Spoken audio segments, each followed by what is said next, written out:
Car les armes avec lesquelles nous combattons ne sont pas charnelles, mais elles sont puissantes par la vertu de Dieu pour renverser les forteresses. Il faut savoir une chose, lorsque Satan n'arrive pas à te toucher spirituellement, il cherchera à te toucher physiquement. Nous sommes dans un monde là où le combat est spirituel, alors Satan utilisera toutes les stratégies pour t'avoir.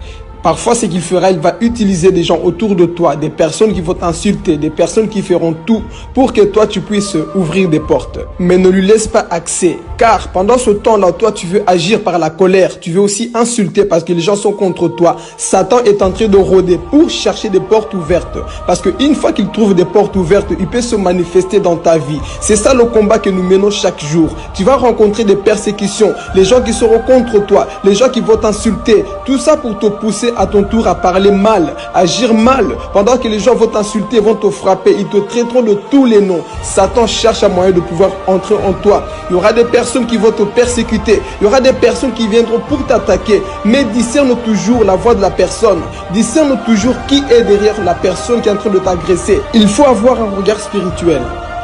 Car nous n'avons pas à lutter contre la chair et le sang, mais contre les dominations, contre les autorités, contre les princes de ce monde des ténèbres, contre les esprits méchants dans le lieu céleste. Ton combat n'est pas contre ton frère, mais contre l'esprit qui le pousse à t'attaquer. Il faut savoir une chose, lorsque tu déranges le monde des ténèbres, Satan fera tout pour t'attaquer. Voilà pourquoi il faut avoir le discernement. Il faut toujours être dans le discernement, afin de savoir le pourquoi la méchanceté des hommes contre ta vie, pourquoi les hommes t'attaquent. Il faut savoir que lorsque le diable n'arrive pas à te toucher réellement, il fera tout. Il va utiliser les gens, il va te narguer, il fera tout pour que tu puisses agir par la chair. Pourquoi? Parce que lui, il cherche des portes ouvertes dans ta vie. Voilà pourquoi, aie toujours la maîtrise de soi. Tu dois discerner l'esprit qui anime la personne. Lorsque Satan avait parlé au travers de Pierre, Jésus avait compris que c'était pas Pierre qui parlait, mais c'était Satan qui était derrière. Jésus n'a pas dit « arrière de moi Pierre », il a dit « arrière de moi Satan ». Pourquoi? Parce qu'il avait compris que le comportement que Pierre manifestait, le langage que Pierre manifestait, c'était pas le langage d'un enfant de Dieu, c'était Satan qui était derrière. Satan est celui qui nous pousse à agir mal. Et il faut avoir le discernement pour comprendre, pour voir qui se cache derrière la persécution, qui se cache derrière ce problème. Lorsque les gens te persécutent, lorsque tu vois la méchanceté en face de toi, discerne toujours l'esprit qui anime cette personne. Il faut le comprendre. Des fois c'est ton homme, des fois c'est ta femme, c'est tes enfants. Ils vont t'énerver, ils vont te pousser à bout. Mais discerne toujours le pourquoi cette persécution, pourquoi cette méchanceté. Quelles que soient les attaques que tu reçois, ne réponds jamais en mal. Même si la personne qui est en face de toi te pousse à te mettre en colère, garde toujours ton calme et ne réponds jamais par la chair. Ne réponds jamais avec la haine. Sois toujours amour et ne laisse pas la colère t'envahir. Parce qu'il est dit, si vous vous mettez en colère, ne péchez point, que le soleil ne se couche pas sur votre colère et ne donnez pas accès au diable.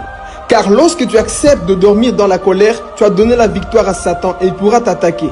Alors, refuse de dormir avec la colère. Quel que soit ce qui peut se passer, discerne toujours, sois toujours en esprit. Parce que le diable, du fait qu'il n'arrive pas à t'avoir, il va chercher tous les moyens pour t'avoir dans la chair. Mais lorsque tu es esprit, tu vas comprendre et tu pourras maintenant le chasser avec la parole. Parce qu'on ne chasse pas le diable avec la chair, on le cherche avec la parole de Dieu. On le chasse avec la parole de Dieu. Lorsque toi tu commences à appliquer la parole de Dieu, le diable fuira loin de toi. Voilà pourquoi il est dit, soumettez-vous donc à Dieu et le diable fuira loin de toi. Lorsque tu appliques la parole de Dieu, le diable fuira loin de toi. Ne réponds pas avec la haine, ne réponds pas avec l'amertume, ne réponds pas avec la violence. Non, réponds avec l'amour, réponds avec la parole de Dieu et le diable échouera et le diable fuira loin de toi et tu sortiras victorieux. Tu sortiras victorieux au nom de Jésus, car la victoire appartient